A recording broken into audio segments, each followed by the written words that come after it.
Imagine for a moment that you're standing by a crackling campfire under a blanket of stars, the warmth of the flames dancing upon your skin.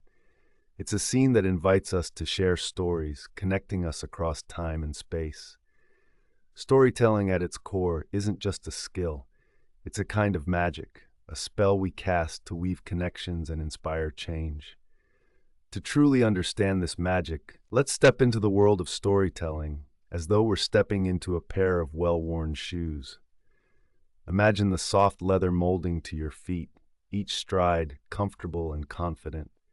This is the essence of telling a story, making others feel as if they're walking in someone else's shoes, seeing through their eyes, feeling through their hearts. The secret lies in the heart of empathy, the quiet powerhouse of storytelling. Picture empathy as a gentle river, flowing softly, carrying you along with its currents. It allows you to place yourself in another's world, to feel their emotions as if they were your own.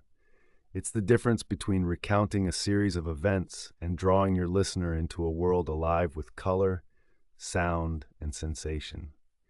Consider the use of vivid sensory details. It's not enough to say the autumn leaves were beautiful. Instead, picture the leaves as a riot of rust and gold, crisp beneath your feet, the air cool with a whisper of wind carrying the earthy scent of change. Such details invite your listener to step into the world you've created, engaging their senses and emotions. But equally important is the emotional undercurrent, the heartbeat of the story. Every story thrives on the tension of the emotional journey it embarks upon. Fear that tightens like a coil, joy that bursts like sunlight through clouds, sadness that hangs heavy like morning mist. It's the raw, universal emotions that make a story resonate, allowing your listener to catch a glimpse of their own reflection in its waters.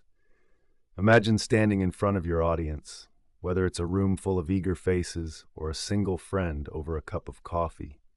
Your body language becomes the canvas upon which your story is painted, your gestures the brushstrokes.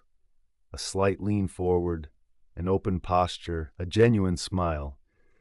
These are not mere movements but signals of engagement and sincerity. Confidence is your ally here, the steady drumbeat that reassures your listener and invites them to follow wherever your story leads. Persuasive framing is another subtle art. It's like planting seeds in fertile soil, knowing exactly when they will bloom. Begin with a universal truth or a question that stirs curiosity, and see how it naturally unfolds towards a conclusion that resonates. It's not about manipulation, but rather guiding your listener gently towards a shared understanding or insight. Take, for example, a story about a personal failure. Rather than simply listing what went wrong, invite your listener to stand beside you in that moment. Let them feel the weight of disappointment sitting heavy in your chest, taste the salt of tears unshed, and then, crucially, let them witness the glimmer of hope, the lesson learned, the strength gathered, the resilience born from the ashes of defeat. In weaving these elements together, confidence becomes the thread that holds the tapestry of your story intact. It's the quiet assurance in your voice, the clarity of your vision, the conviction in your truth. Confidence does not mean perfection or the absence of fear. It is the courage to be vulnerable, to share a piece of your soul, knowing that in doing so, you might touch another's. Finally, storytelling is an act of listening. As paradoxical as it sounds, being the teller requires you to be deeply attuned to those on the receiving end. It's about reading the room, noticing the subtle shifts in energy, the spark of interest, the moment of reflection. Imagine a dance of invisible threads connecting you to your listeners, adjusting and adapting as you both give and receive. Remember, every person you meet is a chapter in a greater story, a unique narrative interwoven with yours.